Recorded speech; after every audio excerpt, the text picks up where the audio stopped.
إخواني الكرام، قبل أن أحيل الكلام لأخي الحبيب للترجمة، هذا العمل الذي تشاهدونه أمامكم هو جزء من معرض السيرة النبوية الذي يوجد بجوار مسجد رسول الله صلى الله عليه وسلم. الصورة التي ترونها أمامكم عند باب 8 من مسجد رسول الله صلى الله عليه وسلم، يعني اللي يخرج من باب 8 يجد أمامه معرض السيرة النبوية، هذا الذي تظهر صورته هنا. فأتى الله لكم بالمعرض من المدينة المنورة إلى هنا حتى تشاهدونه. وإن شاء الله بعد الترجمة سأمرر بعض الصور التي فيها معارض السيرة النبوية حول العالم، موجود ب27 دولة من دول العالم، وترجم إلى 16 لغة. فإن شاء الله نحن في الأيام الثلاثة سنتحدث عن عدة موضوعات وليس عن كل الموضوعات. سيرة الرسول صلى الله عليه وسلم مثل البحر كبيرة جدا، سنتناول بعض الموضوعات، وأتمنى إن شاء الله يكون بعد صلاة العشاء هذه إن شاء الله سنبحثها مع الإدارة، بحيث لو كان هناك أسئلة وأجوبة مكتوبة فما في حرج غدا وبعد غد أسئلة في السيرة، والشرط تكون مكتوبة كجلسة حوار ليست محاضرة. فإن شاء الله الأيام الثلاثة هذه نعتبرها إن شاء الله أيام في محبة رسول الله صلى الله عليه وسلم، فنحرص عليها وندعو لها، خاصة يعني إن شاء الله أبنائكم ونسائكم. فإن شاء الله ستكون جلسات مباركة في محبة رسول الله صلى الله عليه وسلم. بسم الله. لا افتح. Bismillahirrahmanirrahim. Alhamdulillah, Rasulillah. Donc, louange à Allah, grâce à qui nous sommes tous présents ici, donc dans cette très belle mosquée, à laquelle j'ai eu l'honneur d'être convié par les frères responsables de la mosquée et à qui j'adresse un grand remerciement. Donc, sachez que je suis venu de Médine, d'Arabie Saoudite, donc, qui est située à une distance de plusieurs milliers de kilomètres d'ici, afin de rencontrer des frères qui aiment le prophète sallallahu alayhi wa sallam, qui aiment sa vie, qui aiment sa sira et qui veulent en apprendre plus sur lui. Je demande à Allah subhanahu wa ta'ala de nous offrir la chance de rencontrer son bien-aimé, son prophète sallallahu alayhi wa sallam, le jour du jugement dernier, et qu'il nous fasse donc rentrer au paradis avec lui, Inch'Allah. La photo que vous voyez ici, donc derrière le cheikh, en réalité c'est la porte numéro 8 de la grande mosquée de la ville de Médine. En sortant donc de la mosquée via cette porte, vous avez la possibilité de tomber directement sur le musée de Médine, donc le musée de l'association Sira, qui est également un centre de recherche professionnel, donc abritant des chercheurs qui passent leur vie à mener des recherches dans le domaine de la sira, donc sur la vie du prophète Mohammed sallallahu alayhi wa sallam. Et j'invite toutes les personnes ici présentes donc, à nous rendre visite lors de votre prochain voyage à Médine. Donc, je vais parcourir avec vous une petite introduction afin de parler donc, du centre de recherche donc, de Médine, de la sira. Sachez de manière générale que la sira est un domaine qui est très très vaste. Donc l'étude scientifique, académique de la vie du prophète Mohammed sallallahu alayhi wa sallam est une chose qui est très compliquée, très longue, mais nous allons essayer donc de passer ces 3 jours ensemble afin de la décortiquer et afin de parcourir ensemble certains épisodes qui sont très importants de la vie du prophète Mohammed sallallahu alayhi wa sallam.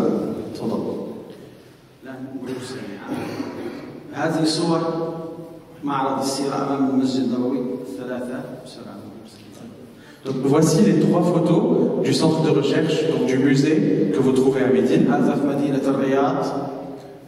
Donc celui-ci est une photo prise de la ville de Riyad. Donc celui-ci c'est le musée que vous pouvez trouver à Jeddah. جدة باريس.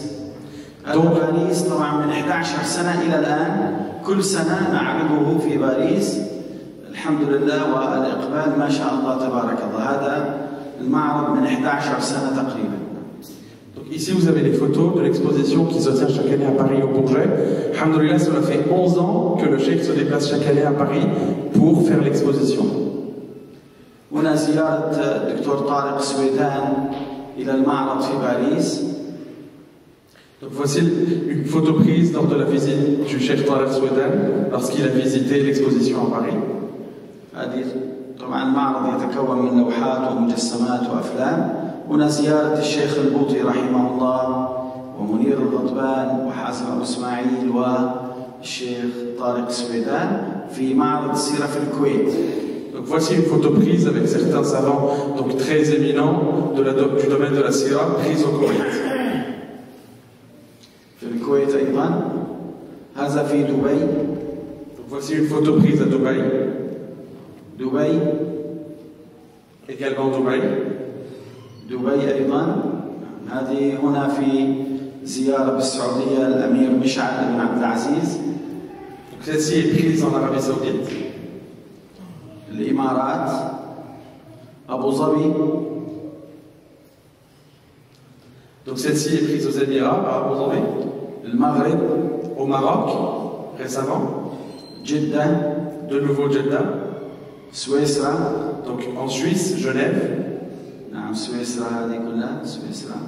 هنا زيارة الشيخ راتب النابلسي وعبد الفتاح مورو والعربي الكشاط وطارق سويدان إلى المعرض في سويسرا. Donc également en Suisse.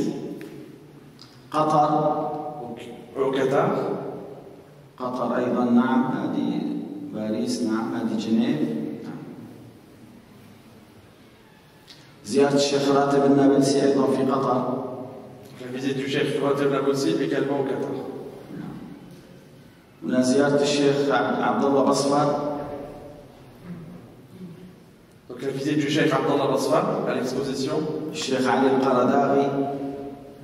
الشيخ العريفي.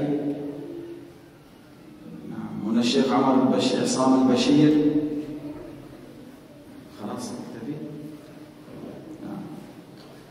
طيب. الآن إن شاء الله اليوم سنتحدث عن أمهات المؤمنين وطريقة تعامل الرسول صلى الله عليه وسلم مع نسائه وطريقة تعامل النساء مع رسول الله صلى الله عليه وسلم. Donc aujourd'hui, après cette brève introduction, nous allons parler des femmes du prophète sallallahu alayhi wa sallam, donc appelées les mères des croyants, le comportement que le prophète sallallahu alayhi wa sallam avait envers elles et leur comportement également envers le prophète. وضعنا لكم الآن أسماء أمهات المؤمنين رضوان الله عليهن وهن. Donc ici, vous avez face à vous les noms des mères des croyants, donc les épouses du prophète. جويرية بنت الحارث رضي الله عنها.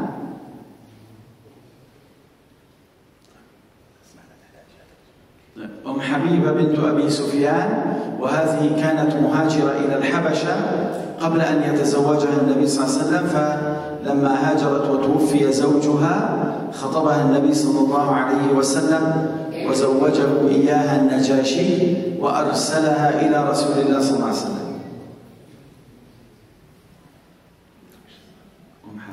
Donc l'épouse du prophète Mohammed sallallahu alayhi wa sallam, donc la seconde, Habib, donc Habiba, donc son époux était décédé lors du voyage donc de l'émigration vers l'Abyssinie, et donc le roi d'Abyssinie a permis au prophète sallallahu alayhi wa sallam de l'épouser et l'a envoyé vers lui, donc à la Mecque. خديجة رضي الله عنها وهي أكثر النساء التي عاشت مع رسول الله صلى الله عليه وسلم وهي أفضل أمهات المؤمنين كما ورد في الرواية وكان يحبها صلى الله عليه وسلم كثيرا. Donc Khadija, la première épouse du prophète sallallahu alayhi wa sallam, c'est l'épouse que le prophète sallallahu alayhi wa sallam donc aimait le plus et qui était considérée comme étant la meilleure de ses épouses et avec qui il a passé le plus de temps.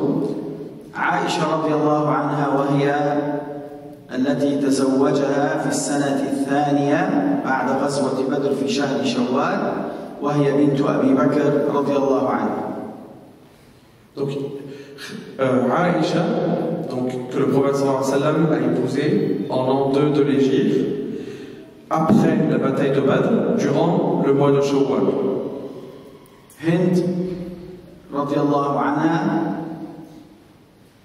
وحفصة بنت عمر رضي الله عنها، سودة بنت زمعة وكانت من المهاجرات إلى الحبشة ثم عادت وتزوجها النبي صلى الله عليه وسلم بعد أن توفي عنها زوجها، وكانت أكبر من النبي صلى الله عليه وسلم ب5 سنوات.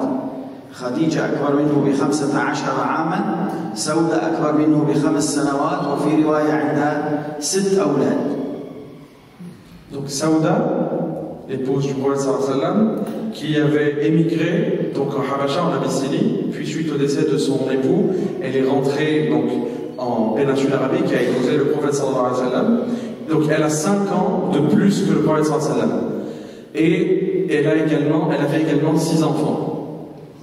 ماريا القبطية رضي الله عنها وهي من مصر تزوجها صلى الله عليه وسلم ليشرع لنا الزواج من النصرانية. تزوج يهودية وتزوج نصرانية صلى الله عليه وسلم. Donc Maria al-Qibtiyya, donc Maria la Copte, que le prophète sallallahu alayhi wa sallam a épousée, donc venant d'Égypte, afin de rendre licite le mariage avec une femme non musulmane, donc une femme qui était chrétienne. Le prophète sallallahu alayhi wa sallam a également, sachez qu'il a également épousé une juive. ولكنهم أسلموا قبل أن يتزوجهم النبي صلى الله عليه وسلم.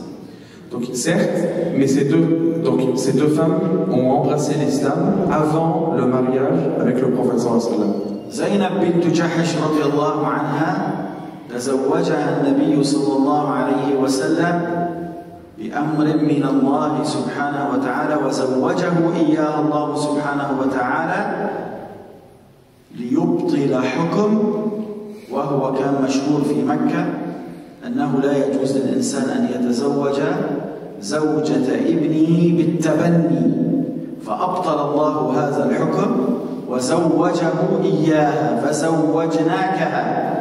وزينب بنت جحش رضي الله عنها من نسائه المكيات القرشيات رضوان الله عليهم. Donc l'épouse du prophète sallallahu alayhi wa sallam, Zaynab bint Jahsh.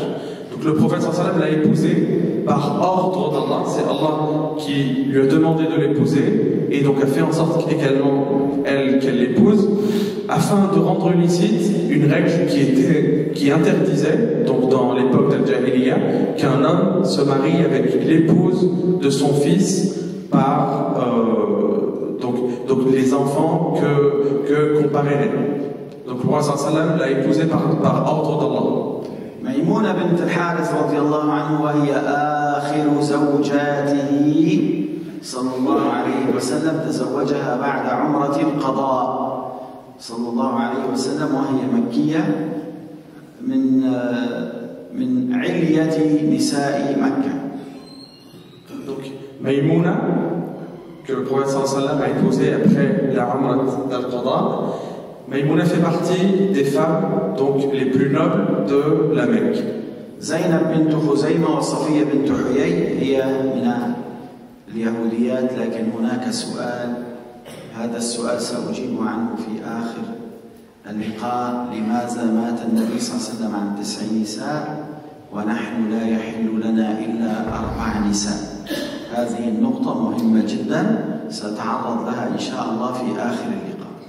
Donc Zaynab et Safiya, qui sont les dernières épouses du prophète sallallahu alayhi wa sallam, et je vais répondre à une question donc à la fin de la conférence, qui est la suivante: pourquoi le prophète sallallahu alayhi wa sallam est mort alors qu'il avait 9 femmes, et pourquoi nous n'avons pas le droit donc d'épouser plus de 4 femmes?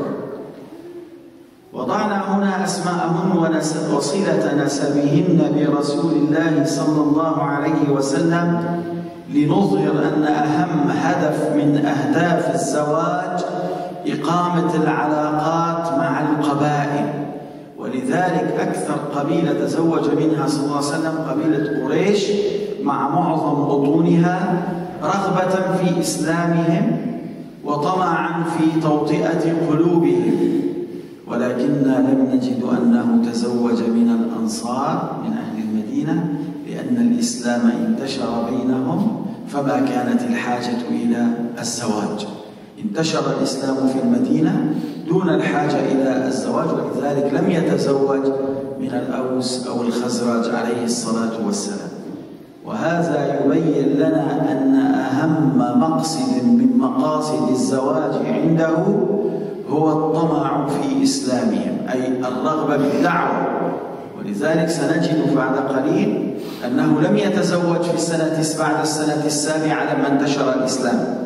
عندما انتشر الإسلام لم يتزوج عليه الصلاة والسلام لأن لم تعد هناك حاجة إلى الزواج من أجل انتشار الدعوة الإسلامية. Donc, comme vous pouvez voir sur l'image, nous avons mis donc, les liens familiaux entre le prophète sallam et ses femmes. Donc, le but de cela est de montrer que le prophète sallam a fait plusieurs mariages uniquement dans le but donc, de la da'wah, de répandre l'islam autour de lui. Et nous remarquons qu'il a fait beaucoup de mariages avec la grande majorité des clans de la tribu de Quraysh, donc de la tribu du prophète Muhammad sallam.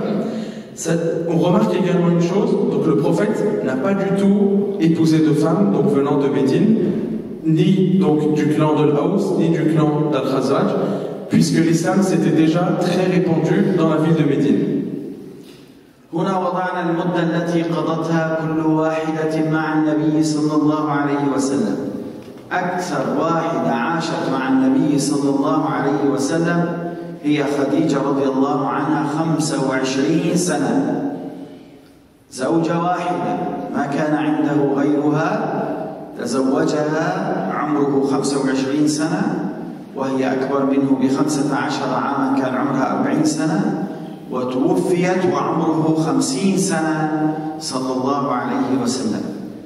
يعني 25 سنة زوجة واحدة هي خديجة رضي الله عنها. Donc le prophète sallam a passé 25 ans de sa vie avec sa première femme, Khadija. Il a épousé lorsqu'il avait 25 ans et il avait 50 ans lorsque cette dernière est décédée. ثم تزوج سودة في السنة العاشرة وأيضا كانت عنده زوجة واحدة 5 سنوات لم يتزوج عليها. ولما تزوج سودة رضي الله عنها كانت كما قلت قبل قليل أكبر منه ب5 سنوات، يعني هو كان عمره 50 سنة، هي عمرها 55 سنة، وعندها 6 أولاد كما ورد في الرواية، وبقيت 5 سنوات زوجة واحدة. يعني النبي صلى الله عليه وسلم لما توفيت خديجة في السنة العاشرة للبعثة تزوج سودة وبقيت عنده حتى هاجر بعد 3 سنوات، ثم بقيت 2 سنين، السنة الأولى والسنة الثانية إلى شهر شوال عندها تزوج أم المؤمنين عائشة رضي الله عنها. 5 سنوات زوجة واحدة، يعني 30 سنة عنده زوجة واحدة عليه الصلاة والسلام. معظم حياته زوجة واحدة عليه الصلاة والسلام، وسنتحدث عن هذه النقطة. Donc ensuite, le prophète sallam en l'an 10 a épousé Saouda après le décès de Khadija. Comme on l'a vu tout à l'heure, Saouda avait 5 ans de plus que le prophète et elle avait déjà 6 enfants. Le prophète sallam passera avec elle 5 ans tout seul, puis ensuite épousera donc Aïcha. سنة الزواج من رسول الله صلى الله عليه وسلم بدأ الزواج قبل البعثة ب15 عاما. تزوج خديجة كما قلت، ثم لما انتشر الإسلام لم يتزوج بعد السنة السابعة، ونزل قول الله تعالى بعد أعوذ بالله من الشيطان الرجيم بسم الله الرحمن الرحيم: لا يحل لك النساء من بعد ولا أن تبدل بهن من أزواج ولو أعجبك حسنهن إلا ما ملكت يمينك. ومع ذلك لم يتزوج بملك اليمين صلى الله عليه وسلم. الدعوة انتشرت، ولذلك هنا بعد السنة السابعة لم يتزوج عليه الصلاة والسلام، ليتبين لنا أن أهم مقصد من مقاصد الزواج هو الدعوة إلى الله، لأن الإنسانية كلها تحترم المصاهرة، والمصاهرة كانت سببا في هداية كثير من القبائل في حياة رسول الله صلى الله عليه وسلم.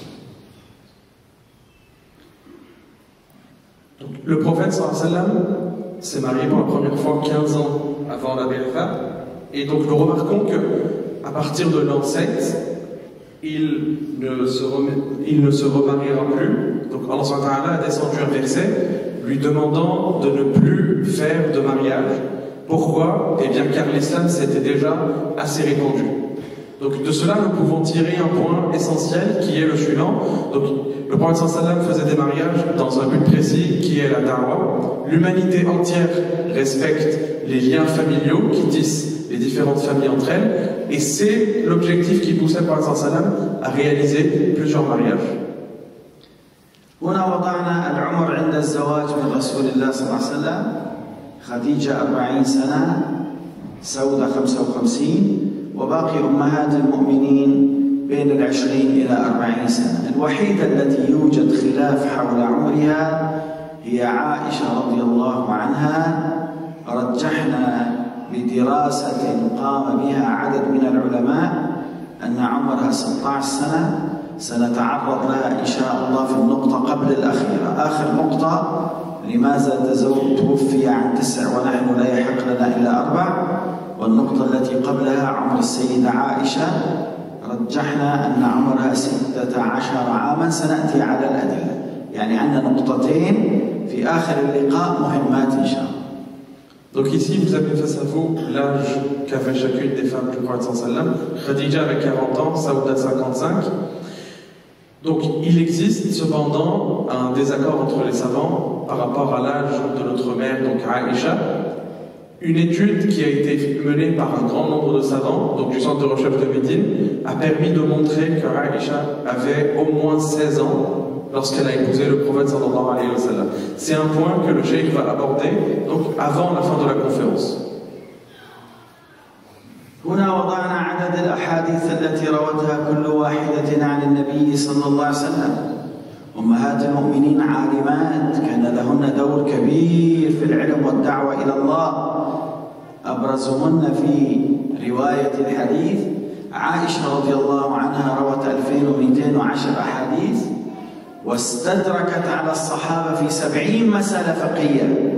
رضي الله عنها كانت عالمة فقيهة محدثة، ولذلك هيأها الله سبحانه وتعالى لحداثة سنها أن تدخل بيت النبوة، ولم يكن عندها ما يشغلها، فنقلت لنا علما كثيرا عن سيد الخلق صلى الله عليه وسلم. خديجة رضي الله عنها. Donc ici, on peut voir le nombre de hadiths que chacune des épouses du prophète sallallahu alayhi wa sallam a transmises. Sachez que les femmes du prophète, les mères du croyant, étaient des femmes qui étaient savantes. Elles avaient un rôle précis qui était de transmettre la science du prophète sallallahu alayhi wa sallam. Donc Aïcha, à elle seule, a transmis plus de 2200 hadiths et a permis, donc, avec les compagnons, de répondre à plus de 70 sujets de jurisprudence, de fiqh, après le décès du prophète sallallahu alayhi wa sallam. خديجة روت حديثا واحدا، والسبب أنه كان عندها 9 أولاد، 6 من الرسول صلى الله عليه وسلم، 7 من الرسول صلى الله عليه وسلم، وولدين من زوجيها قبل رسول الله صلى الله عليه وسلم. يعني عندها 4 إناث و3 ذكور من الرسول صلى الله عليه وسلم، وعندها ولدين من زوج وولد من زوج، وكان عندها تجارة وعندها أموال، فما كان هناك ما يشغلها، ولذلك لم تروي إلا حديثا واحدا، لكنها كانت أفضل أمهات المؤمنين بأدلة كثيرة. هي أفضل أمهات المؤمنين، والنبي صلى الله عليه وسلم جعلها من النساء الكاملات، كمل من النساء 4، فذكر خديجة منهن رضي الله عنها. Donc Khadija, quant à elle, la première épouse du prophète, a transmis à elle seule donc un seul hadith. Pourquoi elle a transmis un seul hadith, donc beaucoup moins que les autres? Eh bien, principalement parce qu'elle avait beaucoup d'enfants, donc elle avait au total 9 enfants, et il fallait qu'elle prenne soin de ses enfants. Et elle avait en plus de cela un commerce qu'elle gérait. Donc Khadija n'avait pas le temps donc, de transmettre la science sur le prophète sallallahu alayhi wa sallam, mais malgré cela, le prophète sallallahu alayhi wa sallam a dit qu'elle était donc une femme, donc elle était la meilleure des mères des croyants, et qu'elle était également une femme, donc min an-nisa al-kamilat, donc les femmes complètes, et elles étaient seulement au nombre de 4. التي جمعت الفضلين يعني روت كثيرا وكان عندها تجارة وصناعة وأموال وأولاد وروت علما كثيرا أم سلمة رضي الله عنها روت 378 حديثا عن رسول الله صلى الله عليه وسلم وكانت صاحبة عقل ورجاحة وأشارت عليه في مواقف عظيمة عليه الصلاة والسلام وكانت من المهاجرات إلى الحبشة وكانت تعلمت صناعة الجلود دباغة الجلود فلما رجعت إلى المدينة كانت تشتغل في دباغة الجلود وصناعتها وتبيعها وتتاجر بها لكنها أيضا روت علما كثيرا وكان عندها 3 أولاد فروت 378 حديثا رضي الله عنها وبقية أمهات المؤمنين روينا روايات لكن أقل من أم سلمة رضي الله عنها. Donc, la suivante qui a donc transmis un grand nombre de hadiths, c'était Salama. Elle a transmis à elle seule plus de 360 hadiths. Et elle avait pourtant, en plus de cela, donc, des enfants de qui elle devait prendre soin. Donc elle avait des enfants avant d'épouser le prophète sallallahu alayhi wa sallam. Et elle était également, donc elle tenait également un commerce et elle maîtrisait également donc un métier, un travail artisanal. Donc c'est la seule qui a réussi à gérer donc son commerce, prendre soin de sa maison, de ses enfants et également transmettre un grand nombre de hadiths. Elle était également très reconnue pour sa sagesse et elle a beaucoup apporté donc des conseils au prophète sallallahu alayhi wa sallam durant sa vie. الرؤية العامة للزواج في حياة النبي صلى الله عليه وسلم 25 سنة أعزب 30 سنة زوجة واحدة 30 سنة زوجة واحدة أي الأصل عنده الزوجة الواحدة لم يعدد إلا من السنة 2 إلى 7 فقط لضرورة أحكام كثيرة فقط من السنة 2 إلى 7 فنزل قول الله تعالى لا يحل لك النساء من بعد فلم يتزوج بآخر 3 سنوات من 7 إلى وفاته صلى الله عليه وسلم أي من سن 60 إلى 63 عليه الصلاة والسلام فهذه رؤية عامة إلى الزواج عند رسول الله صلى الله عليه وسلم. Ici, on a donc projeté de manière générale les années que le prophète sallam donc a vécu avant mariage, donc 25 ans passés célibataire. Puis ensuite, il a passé 30 ans de sa vie avec une seule femme, donc à la fois.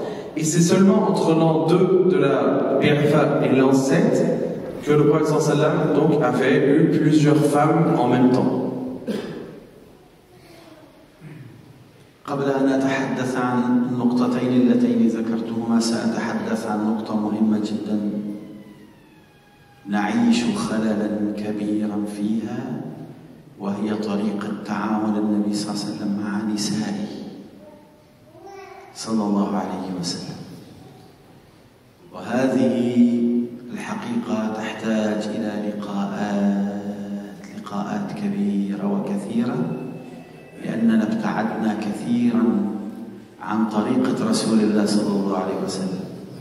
إخواني ما أصابنا الخلل في بيوتنا إلا لبعدنا عن سيرة رسول الله صلى الله عليه وسلم إلا لبعدنا عن منهجه صلى الله عليه وسلم.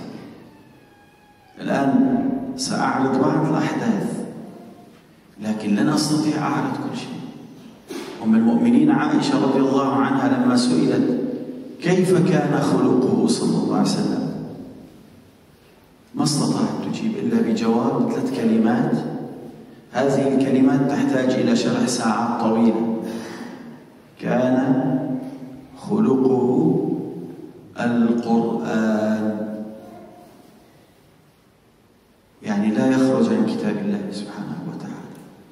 هو قرآن متحرك. والآن إن شاء الله سأروي لكم بعض الأحداث لتروا هذه العظمة من رسول الله صلى الله عليه وسلم. Donc, nous allons aborder ensemble un point qui est très important. Donc, comment le prophète sallallahu alayhi wa sallam se comportait avec ses femmes. Sachez, mes chers frères, que c'est une question qui nécessite un très grand nombre de rencontres afin donc de rentrer dans les détails de cette histoire-là. Et malgré cela, eh bien, nous allons essayer de comprendre cela ensemble, et je vais essayer d'aborder plusieurs histoires qui nous montrent le comportement du prophète sallallahu alayhi wa sallam avec ses femmes. سأنتقل بكم الآن إلى بيت رسول الله صلى الله عليه وسلم. هذا بيت رسول الله صلى الله عليه وسلم من خلال الروايات لنبين بيته، لأن الحدث متعلق بفهم بيت النبي صلى الله عليه وسلم.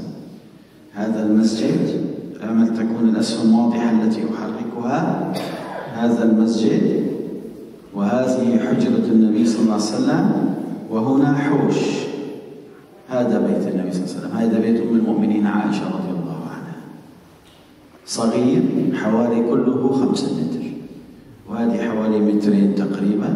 وهذه ليست من الحجارة أو اللبن، وإنما من سعف النخيل وقماش يضعون قليلا من الماء فيصبح الجو باردا من أجل التهوية، وإن كان هناك طبخ يطبخون هنا. هذا هو بيت النبي صلى الله عليه وسلم. لكن ليس هذا حديثنا. الآن سنتحدث كيف كان عليه الصلاة والسلام. الآن هناك حادثة حصلت سنرويها منه. Donc, ce que vous pouvez voir en face de vous, c'est une maquette qui représente la maison du prophète sallallahu alayhi wa sallam, ce à quoi elle ressemblait. Donc, c'était une maison qui était très simple. Donc, on avait d'un côté sa maison qui était seulement composée d'une seule pièce, qui avait pour longueur 5 mètres. À côté de la pièce, il y avait un petit préau dans lequel son épouse Aïcha pouvait cuisiner. Le préau ne faisait pas plus de 2 mètres de longueur, et ce préau donnait accès à la mosquée directement. النبي صلى الله عليه وسلم كان نائما في بيته، وإذ بجبريل ينزل على رسول الله صلى الله عليه وسلم: إن الله يأمرك أن تدعو لأهل البقيع. تذهب الآن تدعو لأهل البقيع في الليل. فقام صلى الله عليه وسلم من حجرته، والحديث في صحيح مسلم. وهذه الحجرة هي الآن في قلب مسجد رسول الله صلى الله عليه وسلم. وقام ليلبي أمر الله، وخرج من بيته واتجه باتجاه البقيع. المسافة من بيت النبي صلى الله عليه وسلم إلى البقيع حوالي 150 متر. أكيد معظمكم ذهب إلى المدينة المنورة. اللي ذهبوا للمدينة المنورة بيعرفوا هذا الأمر، ما في مسافة 150 متر. فلما خرج من بيته ظنت أم المؤمنين عائشة رضي الله عنها أنه اشتاق إلى بعض نسائه في هذا الوقت، فأخذها ما يأخذ النساء من الغير، فقامت ومشت خلف رسول الله صلى الله عليه وسلم. وكان النبي صلى الله عليه وسلم من عادته أنه لا يلتفت، يمشي مطمئنا عليه الصلاة والسلام، ما يلتفت خلفه. فمضى حتى وقف عند البقيع، ودعا الله سبحانه وتعالى طويلا، واستغفر لأهل البقيع. فلما هم بالرجوع ركضت أمامه رضي الله عنها، واندست في فراشها. وهنا الحجرة صغيرة كما تشاهدون. فدخل فسمع صوت نفسها مضطربا، فقال كلمة تدل على رضاه، على عدم غضبه. فرخم اسمها. يعني إيش رخم اسمها؟ عند العرب هناك شيء اسمه الترخيم.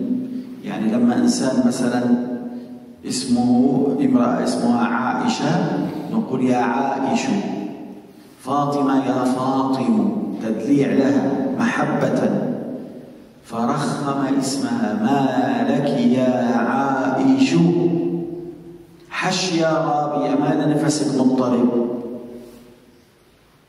وكانت ذكية فلم تجب عن سؤاله بجواب، ولكن حولت السؤال لسؤال، وهذا من ذكائها وفطنتها. قالت ماذا أقول إذا أتيت البقيع؟ إيش دخل البقيع؟ هو الأصل أنه أنت نائمة ما بتعرفي في حكاية البقيع، فمعنى ذلك أنها تقول أنا مشيت خلفك وعرفت كل شيء، فخلص يعني ماذا أقول إذا أتيت البقيع؟ هذا من حسن. قال قولي، وعلمها صلى الله عليه وسلم يرحم الله المستقدمين منكم والمستأخرين، علمها الدعاء: أأنت السواد الذي كان يمشي خلفي؟ فنبه إلى أنه يعرف.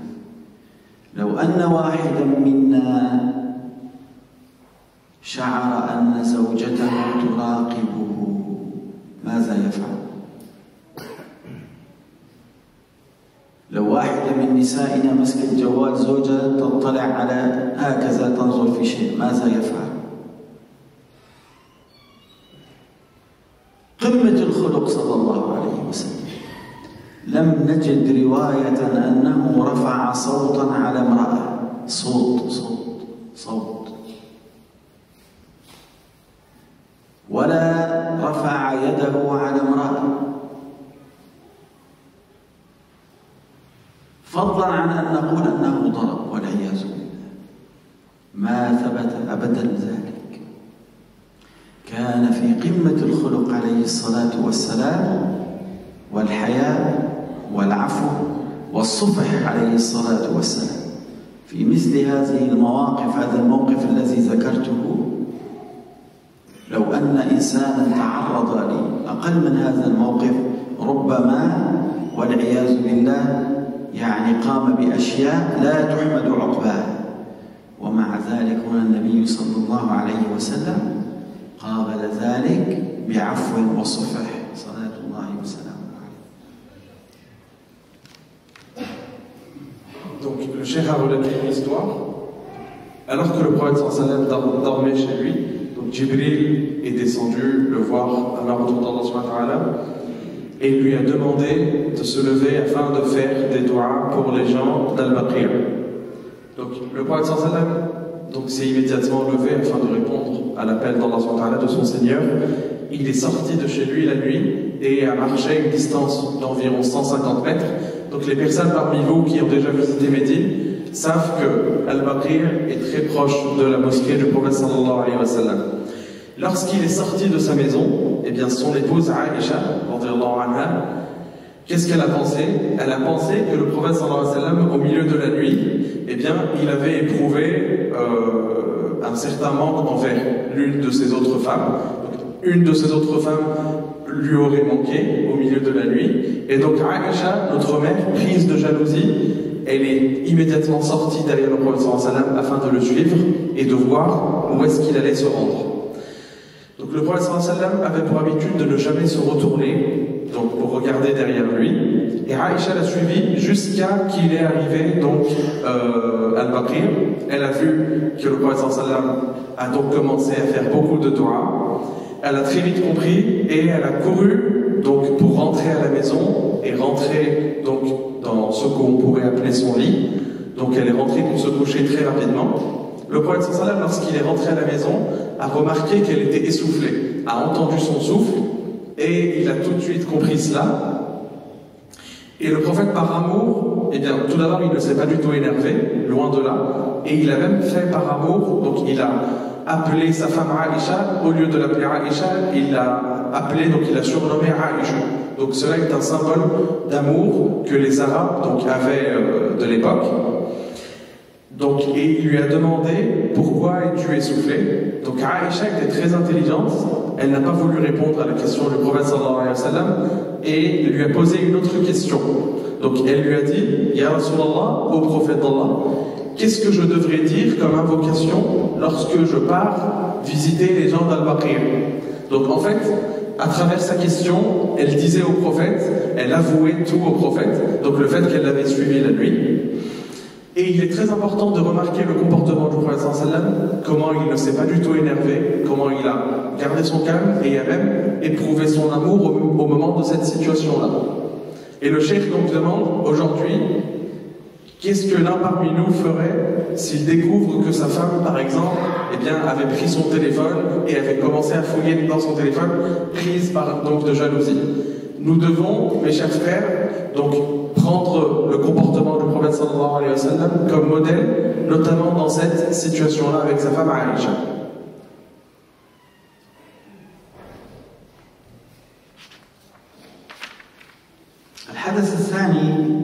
الحادثة الثانية التي سأرويها سيظهر لنا تعامله مع عدة نساء عليه الصلاة والسلام، ليس مع عائشة. هذه الحادثة أيضا تظهر لنا جانبا من تعامله صلى الله عليه وسلم، وتظهر لنا عظمة خلقه، صفحه، تسامحه، تواضعه صلى الله عليه وسلم، وتظهر لنا عظيم مكانته عند الله سبحانه وتعالى بحادثة واحدة. هنا النبي صلى الله عليه وسلم، الآن سأشير إلى مكان بيوت أمهات المؤمنين لنعلم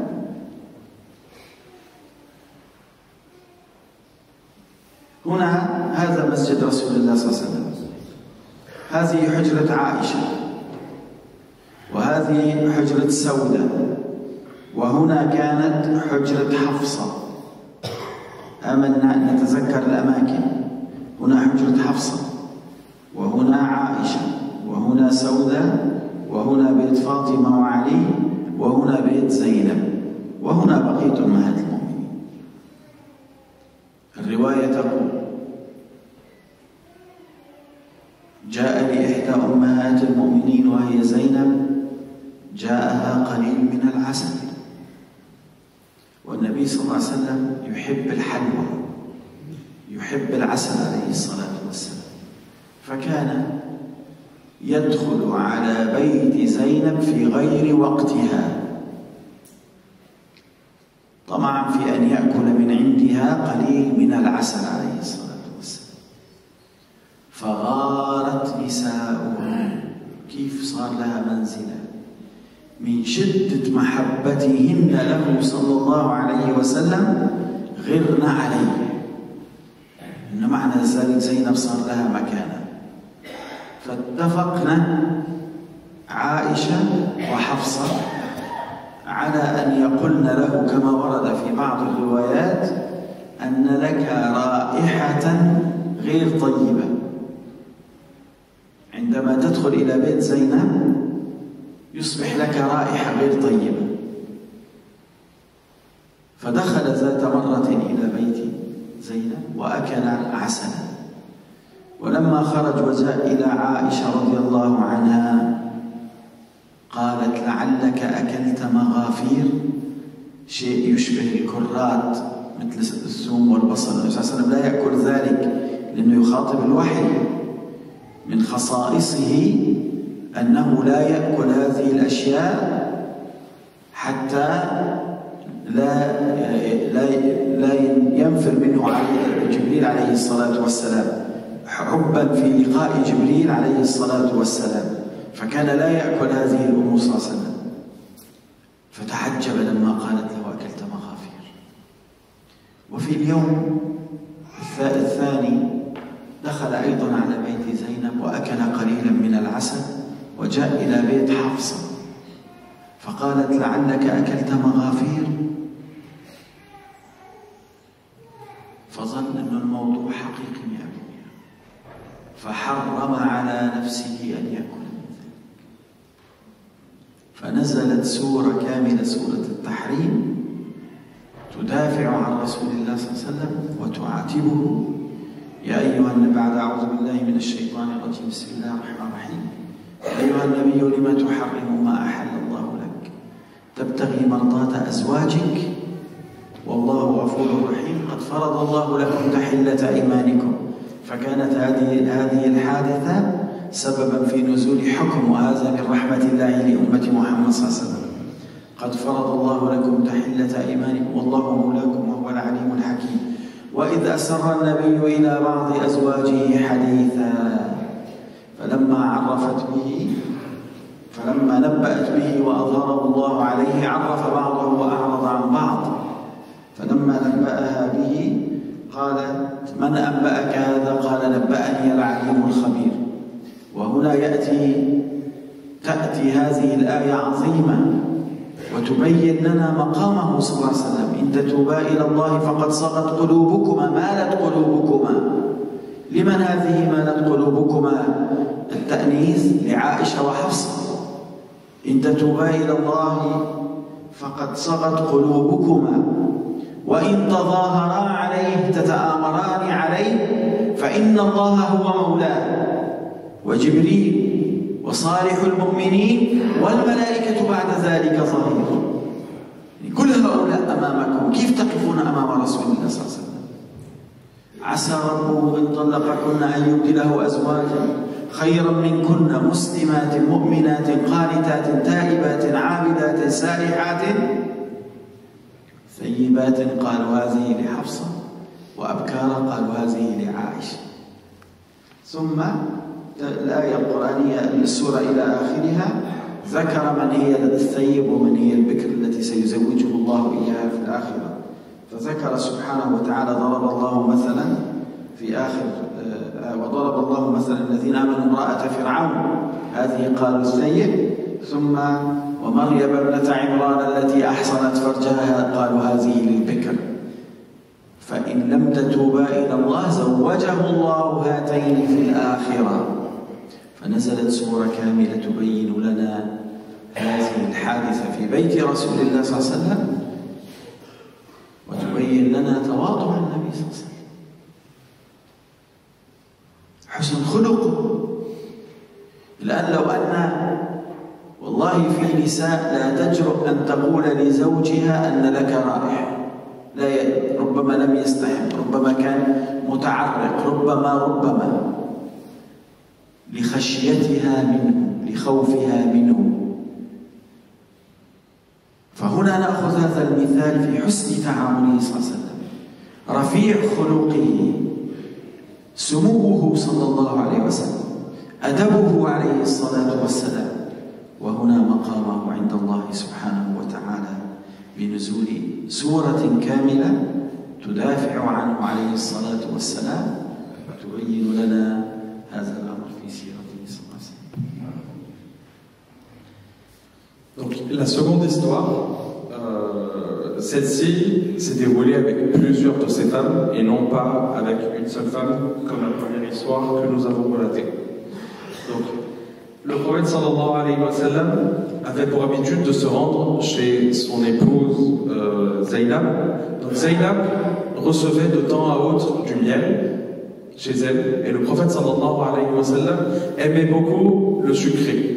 Eh bien vous savez, à cette époque le sucré n'était pas toujours très disponible et donc c'est la raison pour laquelle le prophète sallallahu alayhi wa sallam allait rendre visite à son épouse Zaynab même si ce n'était pas son tour, même si ce n'était pas son jour. Certaines femmes, donc certaines autres de ses épouses, étaient prises de jalousie à cause de cela, et donc notamment Aïcha et Hafsa. Elles en ont parlé entre elles et elles se sont coordonnées, elles se sont mises d'accord ensemble de dire au prophète sallallahu alayhi wa sallam, à chaque fois que celui-ci donc venait les voir après être passé chez Zaynab, et lorsqu'elle remarquait donc qu'il avait mangé du miel, que chacune d'elles lui dise au prophète d'Allah, quelle est cette mauvaise odeur qui sort de ta bouche? As-tu mangé du marafir? Donc le marafir, c'était un plat qui était à base d'oignons, que les Arabes mangeaient. Et donc vous savez, lorsqu'on mange un plat qui est à base d'oignons, eh bien cela permet de dégager une mauvaise odeur de la bouche. Donc Aïcha a dit cela au prophète sallallahu alayhi wa sallam une première fois, et le prophète ne lui a pas répondu. Donc la même chose s'est passée avec son autre femme, donc Hafsa. Hafsa lui a également dit la même chose, lui a dit au prophète d'Allah, il y a une mauvaise odeur qui sort de ta bouche, as-tu mangé du marafir? Et le prophète sallallahu alayhi wa sallam était réellement étonné, et il a réellement pensé donc que le miel qu'il mangeait chez Zaynab causait cette mauvaise odeur. Pourtant, le prophète sallallahu alayhi wa sallam ne mangeait jamais donc de l'oignon, ne mangeait jamais ce plat, puisqu'il dégageait notamment cette mauvaise odeur. Le prophète sallallahu alayhi wa sallam tenait toujours à avoir une très bonne odeur qui dégageait de sa bouche, puisqu'il s'attendait toujours à rencontrer donc le wahi, à rencontrer Jibril alayhi salam, et il ne voulait pas que lorsque Jibril descendant du ciel, lorsqu'il venait le voir, eh bien que sa bouche dégage une mauvaise odeur. Et donc, le prophète sallallahu alayhi wa sallam, après cette histoire passée avec Hafsa, comme je vous ai dit tout à l'heure, a réellement pensé qu'il avait, donc que le miel qu'il mangeait lui sortait une mauvaise odeur de sa bouche, et il a donc juré, il s'est promis de ne plus jamais remanger de ce miel. Allah subhanahu wa ta'ala a donc permis de descendre une sourate, donc, qui est sourate At-Talaq, donc sourate At-Tahrim, pardon, qui est juste après sourate At-Talaq. Et Allah subhanahu wa ta'ala a descendu cette sourate afin de défendre son prophète sallallahu alayhi wa sallam. Et dans cette sourate, le prophète, Allah subhanahu wa ta'ala donc dit au prophète, pourquoi est-ce que tu t'interdis des choses que Allah subhanahu wa ta'ala t'a rendues licites? Donc en faisant symbole au miel, au asal. Et Allah subhanahu wa ta'ala s'est également adressé à ces deux femmes, donc à Aïcha et Hafsa, en leur demandant de se repentir. Donc Allah a défendu son prophète et il leur a dit, si vous ne vous repentirez pas, eh bien Allah subhanahu wa ta'ala Allah subhanahu wa ta'ala fera en sorte que le prophète donc se sépare de ses deux épouses et Allah les remplacera donc au paradis par deux autres femmes qui sont donc Maryam bint Imran et Asia. طبعا هنا قبل أن ننتقل إلى آخر نقطتين أيضا أخاطب أخواتي النساء وأظن في حاضرات مجموعة من الأخوات يعني ليس الخطاب فقط إلى الرجال أن يتأسين برسول الله صلى الله عليه وسلم أيضا النساء تتأسى بخلق رسول الله صلى الله عليه وسلم بحسن تعاملها لزوجها بمراعاة ظروفه. أمهات المؤمنين رضوان الله عليهن لما توسعت الدنيا على رسول الله كثرت الأموال وعنده ورد في الرواية أنهن تآمرن عليه. يعني إيش تآمرن عليه؟ هذه في الرواية اتفقن عليه وطلبن منه أن يوسع عليهن في النفقة فنزلت الآية القرآنية يا أيها النبي قل لنساء لأزواجك إن كنتن تريدن الحياة الدنيا وزينتها فتعالين أمتعكن وأسرحكن سراحا جميلا وإن كنتن تريدن الله ورسوله والدار الآخرة فإن الله أعد للمحسنات منكن أجرا عظيما. يا نساء النبي لستن كأحد من النساء إن اتقيتن. فأقول لأخوات النساء أن يتقين الله سبحانه وتعالى في تعاملهن مع أزواجهن. والله نسمع أحداث وأمور لا يصح أن تكون بمسلمة بجرأتها على زوجها وعدم تعاملها بخلق حسن. فكما نخاطب إخواننا الرجال أيضا نخاطب أخواتنا النساء بأن يتأسين برسول الله صلى الله عليه وسلم. Donc, avant de passer à ce dernier passage que le Cheikh a abordé, donc dans l'histoire qu'il a abordée juste tout à l'heure avec donc, ses deux épouses, Aïcha et Hafsa, le Cheikh vous dit, imaginez donc la modestie du prophète sallallahu alayhi wa sallam. Ces femmes, donc les mères des croyants, ont osé s'adresser à lui et lui dire qu'une mauvaise odeur dégageait de sa bouche. Et le Cheikh nous dit, aujourd'hui, eh bien, il y a des femmes qui ont tellement peur de leur mari qu'elles n'oseraient même pas lui dire quoi que ce soit. Et donc, les hommes devraient prendre le comportement du prophète sallallahu alayhi wa sallam envers ses épouses comme modèle et devraient craindre Allah subhanahu wa ta'ala donc nous devrons tous craindre Allah subhanahu wa ta'ala dans nos femmes. Donc la dernière histoire que le cheikh a abordée, donc très rapidement, donc il s'adresse aux femmes qui sont ici présentes avec nous, et les femmes également doivent donc prendre le comportement du prophète sallallahu alayhi wa sallam avec ces femmes en tant que modèle. Lorsque l'islam s'était répandu et lorsque l'argent et les richesses arrivaient de plus en plus au prophète sallallahu alayhi wa sallam, ces femmes s'étaient mises d'accord entre elles afin de lui demander donc plus d'argent pour la nafaqa, donc pour les dépenses. Et Allah subhanahu wa ta'ala a donc descendu un verset dans lequel il s'adressait aux femmes du prophète sallallahu alayhi wa sallam en leur disant: vous n'êtes pas comme les autres femmes, vous êtes les épouses du prophète sallallahu alayhi wa sallam. Donc à vous de faire le choix. Si vous souhaitez rester dans votre vie avec le prophète sallallahu alayhi wa sallam, vous devez garder votre statut, le même statut, donc la même situation de vie. Si vous voulez pas, si vous voulez les richesses et donc l'argent, eh bien il n'y a pas de problème à cela. Le prophète sallallahu alayhi wa sallam se séparera de vous, il vous récompensera et vous n'aurez plus le statut donc de mère de croyant. الآن السؤال الذي نسأله لماذا كم عمر أم المؤمنين عائشة رضي الله عنها عندما تزوجها النبي صلى الله عليه وسلم؟ ثم السؤال الثاني: لماذا توفي عن 9 نساء ونحن لا يحل لنا إلا 4 نساء؟ القضية الأولى، بعد دراسة الأدلة أكثر من 17 دليل، ترجح لدينا أن عمرها رضي الله عنها 16 عاما. سأبدأ. طبعا هذا البحث موجود باللغة العربية وموجود باللغة الفرنسية من أراد أن يقتنيه. باللغة العربية موجود عندي، إن شاء الله أنا أترك نسخة عند إدارة المسجد، وباللغة الفرنسية موجود عند الإخوة إن شاء الله.